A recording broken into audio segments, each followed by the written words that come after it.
हम हिंदू धर्म को बदनाम करेंगे? यार मैं हिंदुस्तान का ब्राह्मण हूँ और कट्टर ब्राह्मण होने के बावजूद भी सारे धर्मों का, चाहे हिंदू धर्म हो, चाहे मुस्लिम धर्म हो, चाहे ईसाई धर्म हो, चाहे सिख धर्म हो, सभी इस धर्मों का मैं आदर करता हूँ। क्या नरेंद्र मोदी इलाहाबाद कुंभ को छोड़कर के और किसी कुंभ में स्नान किए हैं? अमित शाह कहीं स्नान किए हैं? उसका तो ये व्यापारीकरण कर रहे थे कुंभ का, और इसीलिए कुंभ में जो लोगों की मौत हुई उसकी जिम्मेदारी लेने से उत्तर प्रदेश की सरकार और भारत सरकार दूर भाग गई। हमने जो कहा कि वो नोटिस तो सबसे पहले योगी आदित्यनाथ को देना चाहिए, नरेंद्र मोदी को देना चाहिए।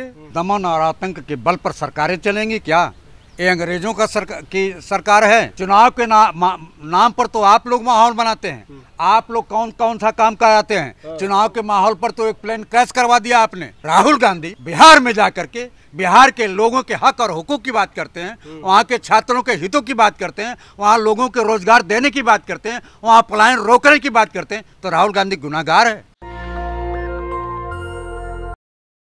इस हिंदुस्तान का बहुत बड़ा नुकसान होगा, इसलिए कि हमारे यहाँ कोई मंदिर का, कोई शादी ब्याह का कार्यक्रम जो होता है वो सब साइट पर होता है, शुभ लग्न में होता है हिंदू धर्म के अनुसार। उसी तरह से खरमास में राहुल गांधी और राम मंदिर का क्या कनेक्शन है? कनेक्शन है, जोड़ रहे हैं हम धर्म। शंकराचार्य जी ने जो सवाल पूछा उसमें गलत क्या है? जब आप शंकराचार्य को शामिल कर रहे हैं तो हम मंदिर, राम मंदिर को भी उसमें शामिल करेंगे। शंकराचार्य जी जब महाकुंभ चले तो उसी दौरान उन्होंने नोटिस दिया था, उनसे जवाब मांगा गया था, जो भाई आप अपमान क्यों कर रहे हैं? एक बात बताइए, राहुल गांधी स्नान करने नहीं गए, इसी पर ना उन्होंने नोटिस दिया था।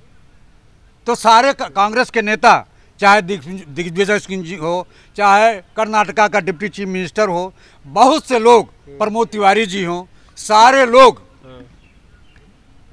कुंभ में स्नान करने गए थे। मैं आपसे पूछना चाहता हूं, क्या नरेंद्र मोदी इलाहाबाद कुंभ को छोड़कर के और किसी कुंभ में स्नान किए हैं? अमित शाह कहीं स्नान किए हैं? उसका तो ये व्यापारीकरण कर रहे थे कुंभ का, और इसीलिए कुंभ में जो लोगों की मौत हुई उसकी जिम्मेदारी लेने से उत्तर प्रदेश की सरकार और भारत सरकार दूर भाग गई। मतलब विपक्षी नेता अब हिंदू धर्म को बदनाम करेंगे, राहुल गांधी हिंदू धर्म को बदनाम करेंगे? सवाल ही नहीं उठता कि हम हिंदू धर्म को हम हिंदू धर्म को बदनाम करेंगे? यार मैं हिंदुस्तान का ब्राह्मण हूँ और कट्टर ब्राह्मण होने के बावजूद भी सारे धर्मों का, चाहे हिंदू धर्म हो, चाहे मुस्लिम धर्म हो, चाहे ईसाई धर्म हो, चाहे सिख धर्म हो, सभी इस धर्मों का मैं आदर करता हूँ। हिंदू होने का मतलब नहीं है कि किसी धर्म का अपमान करूं। मजहब नहीं सिखाता आपस में बैर करना। हमारा मजहब, चाहे हिंदू धर्म हो, चाहे मुस्लिम धर्म हो, चाहे सिख धर्म हो, चाहे क्रिश्चियन धर्म हो, कोई एक दूसरे को दुश्मन नहीं बनाता है, कोई दूसरे का निंदा नहीं करता, और जो दूसरे धर्म की निंदा करता है वो निश्चित रूप से धर्म का विरोधी है। आप ये कह रहे हो शंकराचार्य जी झूठ बोल रहे हैं? मैंने शंकराचार्य को झूठ बोलने की बात नहीं कहा।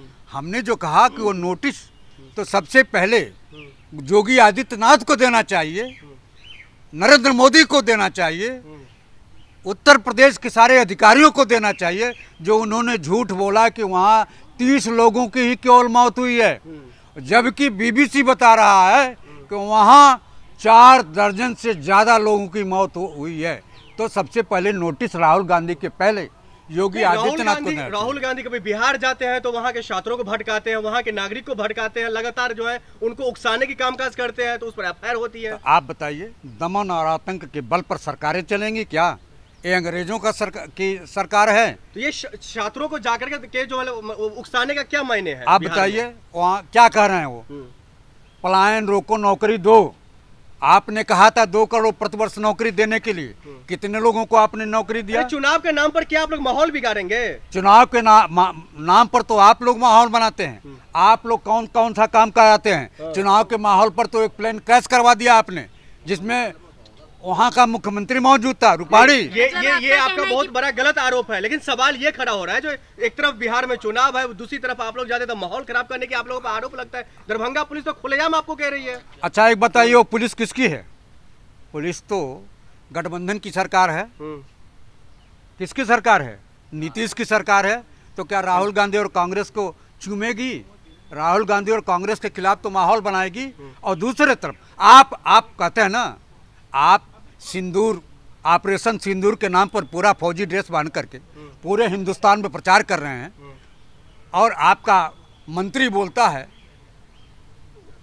कुरैशी के मामले में कि वो आतंकवादियों की बहन है, एक मंत्री आपका बोलता है कि पूरी सेना नरेंद्र मोदी के पैरों पर नतमस्तक होती है। गांधी पर एफआईआर हो गई है, उसको जेल भेजेंगे अब। अरे यार, एफआईआर की बात छोड़िए। हाँ। हमने तो अंग्रेजों से लड़ करके हाँ। हम अंग्रेजों से लड़ करके इस देश की आज़ादी हासिल किए हैं। हाँ। तो हमारे खिलाफ एफआईआर होगा, लेकिन छात्रों के हितों की बात करूंगा, विद्यार्थियों के हितों की बात करूंगा, नौजवानों के हितों की बात करूंगा, आपकी हमारी सबके हितों की बात करूंगा। पहले राहुल गांधी बिहार जाते तो छात्रों को लेकर के उकसाते हैं, दूसरी बार जाते तो बिहार को क्राइम कैपिटल कह देते हैं। ये क्या है? बिहारियों को आप जो है वहाँ पर अपमान करने की कोशिश हो रही है। आप बताइए, बिहारियों के अपमान की बात नहीं है। अपमान बिहार, अब बिहार को आप कैपिटल ऑफ ये कहते हैं, क्राइम कह रहे हैं। आप बताइए, नरेंद्र मोदी ने क्या कहा था? नरेंद्र मोदी ने कहा था कि आपके खून के बारे में उन्होंने कहा था, तब तो आपने कोई आपत्ति नहीं किया।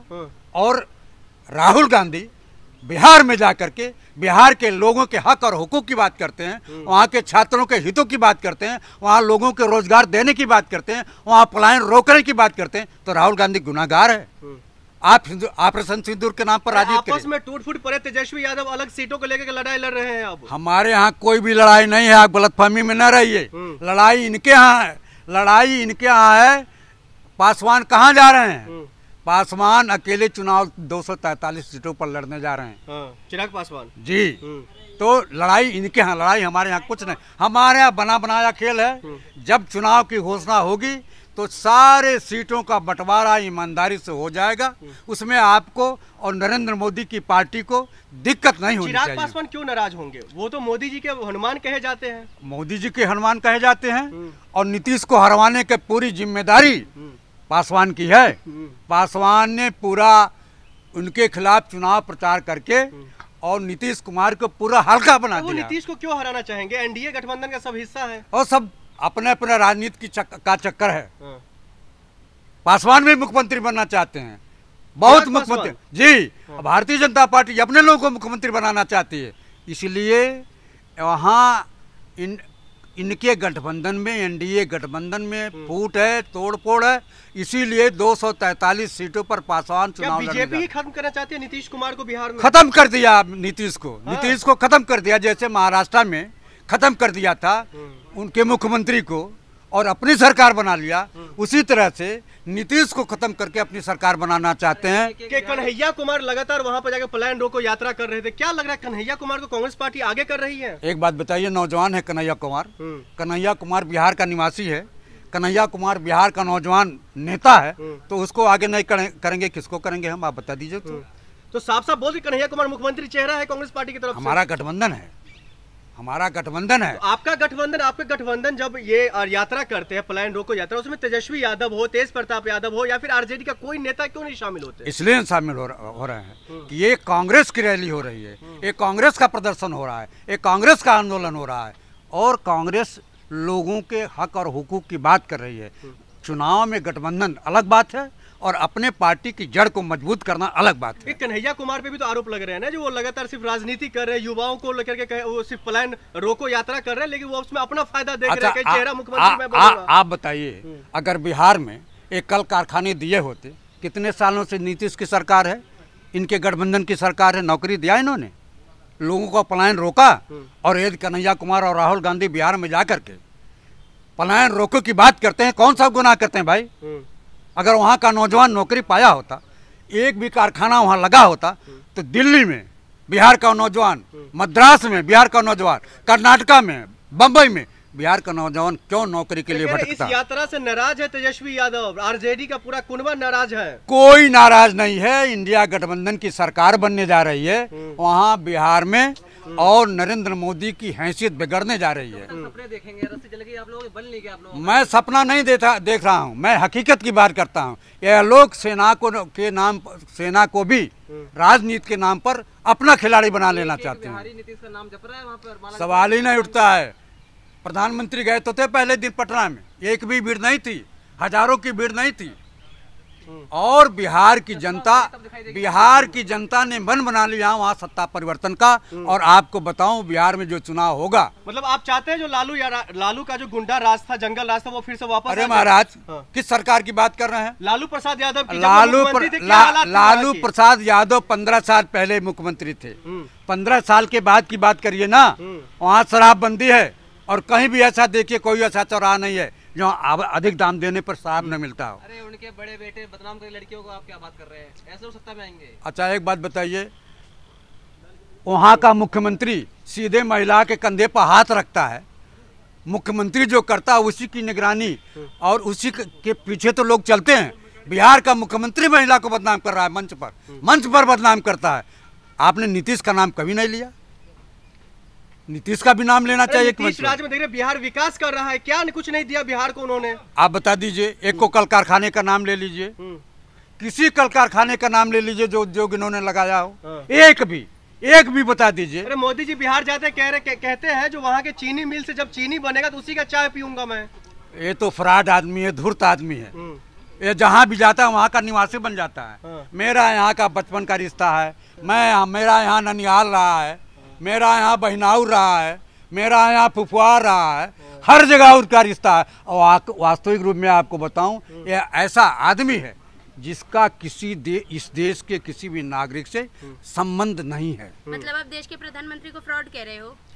अच्छा एक बात बताइए, वो धूर्त आदमी नहीं है जिसने कह दिया कि आप 2 करोड़ लोगों को नौकरी दूंगा और देश के नौजवानों को ठग लिया। अरे बिहार में देखिए मोदी जी जाकर के जो नए एयरपोर्ट दे रहे पटना में, वो तो नहीं दिख रहा आपको? मैं मेडिकल कॉलेज भी देखा हूँ दरभंगा का, एक ईंट भी नहीं दरभंगा में लगा। ये आदमी बहुत बड़ा झूठा है।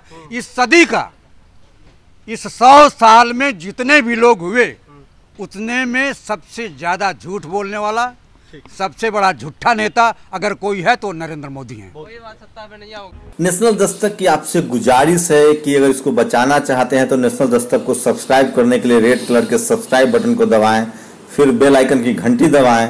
नेशनल दस्तक को बचाने के लिए बहुत जरूरी है कि हर खबर को शेयर करें, लाइक करें, कमेंट जरूर करें।